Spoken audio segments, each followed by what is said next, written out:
Emotions are dynamic things. They want to flow, they want to change. They want to move through you and change your action in response to what's going on right now. The problem is they can often get stuck. And the reason that they get stuck is because there are other emotions that are triggered and can't then move, so that you get this deadlock between different things. What I'm going to talk about right now is emotional independence and how you can build that process so that you can feel each independent emotion, so that you can get the information from it, feel it, and then have it pass through, rather than it getting stuck and tied up with another emotion. Now, this is the second video I'm recording today, and the first video I recorded was all about being able to be yourself at work.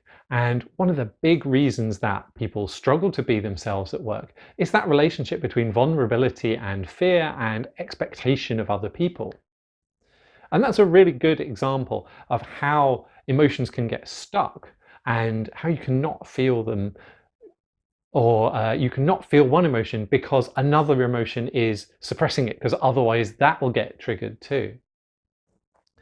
And when it gets really difficult, these can end up in a huge big chain of emotions. So what you've got is one emotion that you'd like to, that wants to arise in the situation. That's blocked by another emotion. And then there's another reason that you can't feel that. And there's another reason that that doesn't move. And so you've got this huge big chain of stuckness.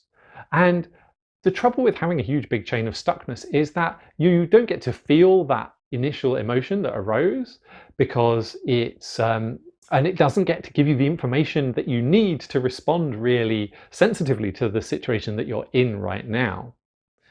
And because there's this big chain of all these different emotions pushing on each other, what you feel actually is the one right at the very end. And that one right at the very end doesn't really give you any useful information, and probably feels really unpleasant as well. It feels like something you can't do anything about. What it often feels like is that emotion at the end, that one emotion that gets triggered more than the others, can kind of take control over everything. It's almost like it can overwhelm you. It can overwhelm all of the other aspects of yourself, all of that kind of higher self, the thinking self, all of the other emotions that might be wanting different things. And when that overwhelm happens, you're not going to be acting sensitively. You're going to be acting in a really kind of tunnel vision, narrow way. And that usually isn't a very helpful way to respond. It comes from our fight or flight response. It comes from that feeling when we evolved, that we saw a saber-toothed tiger and we needed to run away.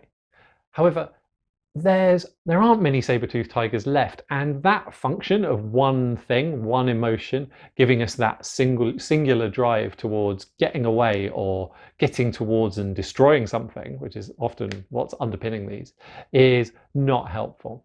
So getting in that situation where one emotion completely overwhelms all the others and overwhelms you is something that hopefully over time you can stop from happening.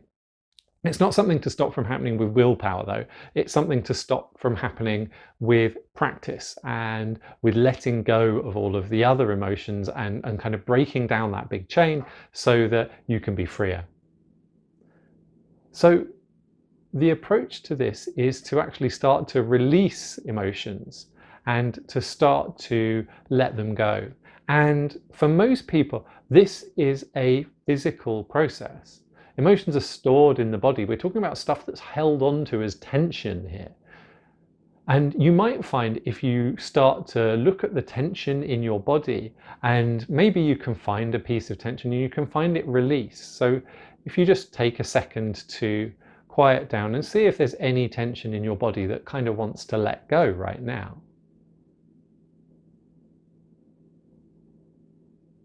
And you might find breathing into it, just concentrating on the breath, feeling that breathing in and out sensation helps you let go of it. So if you did find something that wanted to let go, and you could just feel it release a little bit, you might have also found that there's another bit of tension just further down the line that it then shifted to. This is an example of how the emotions and the tension in our body are actually in a big chain. They're not all independent things. Now, what you might find when you do come across these emotions is that actually the old ones in particular are holding on to a huge amount of energy. And this makes a whole load of sense. You know, the emotions were intended in a certain situation to give you the energy to respond in a certain way. Because you didn't respond in that way for whatever reason, that energy is still there. It's still held onto in your body, and that energy is the tension. So what you need to do is find a way of letting that tension go, of releasing that energy back out into the world. And because the experience and the response is old, the energy is no longer really useful to you in the sense that it's not going to give you a response that's helpful right now. It's trying to respond to something that happened ages ago and isn't useful now. So what you need to do is find a way of just channeling it out, letting it out. And that can be through physical exercise, that can be through movement. For me, I run when I'm doing quite a lot of this. This is why running is good for me. You can be present to the energy and the tension in your body, and you can just kind of let it out through your legs.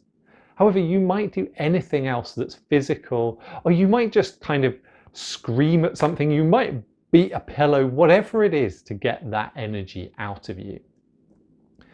Once the energy is dissipated, it's much easier to get closer to the feeling, and then you can kind of accept it, let it go. And you're one step closer to that independence, to being able to feel those emotions separately rather than feeling everything in this big, impossible to process lump. And when you've done that, the energy that you do get from those emotions will be much fresher, and it will be something not only that you don't need to push away, that you don't need to be scared of, but that you can start to trust and you can start to use in your responses to things. So you've got this new energy, you've got this new alignment that can help you with whatever it is you're trying to do in whatever situation you find yourself. I'd love to know how you get on with this. Please let me know in the comments and let me know your own experiences.